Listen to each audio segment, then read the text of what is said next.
রাধে রাধে বন্ধুরা, আশা করছি তোমরা সবাই ভালো আছো। আজ করব চাউমিন একদম সহজভাবে। তোমরা দেখতে থাকো, খুবই ভালো লাগবে। একটা বাটিতে গরম জল বসিয়েছিলাম, দিয়েছি সাদা তেল, ১ প্যাকেট চাউমিন দিয়ে ৫ মিনিট ভাপিয়ে নিয়ে একটা ছাঁকনিতে নামিয়ে নিলাম, উষ্ণ গরম জল দিয়ে ধুয়ে নিলাম। এভাবে ধুয়ে নিলে কিন্তু চাউমিনটা একদম ছাড়া, ছাড়া থাকে। এদিকে গ্যাসে কড়াই বসিয়ে তেল দিয়ে দিয়েছি, তেলটাও গরম হয়ে গেছে। দিয়েছি পেঁয়াজ কুচি আর লঙ্কা কুচি। এখানে কিন্তু আদা রসুন কিছুই দেব না। আর কেটে নিয়েছি গাজর, আলু, বরবটি। বিনস ছিল না, তাই বরবটি দিয়ে দিলাম।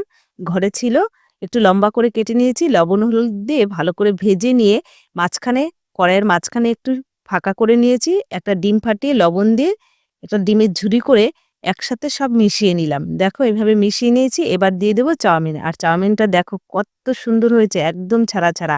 চাউমিনটা দিয়ে ভালো করে মিশিয়ে নিলাম। এখানে এবার আমি দিয়ে দেব টমেটো সস আর সয়া সস, ম্যাগি মসলা, একটু গরম মসলা দেব। তাহলে কিন্তু সেন্টটা খুবই ভালো লাগে খেতে। একবার করে খেয়ে দেখো বন্ধুরা, খেতে হয় অসাধারণ। এবার টেস্টের ব্যালেন্সের জন্য দিয়ে দিলাম একটু চিনি। চিনিটা দিয়ে ২ মিনিট ভালো করে নেড়েচেড়ে নামিয়ে নিলাম। দেখো কত সুন্দর হয়েছে, খেতে কিন্তু অসাধারণ হয়েছিল। তোমাদের কেমন লাগলো জানিও। লাইক করো, চ্যানেলটি সাবস্ক্রাইব করো।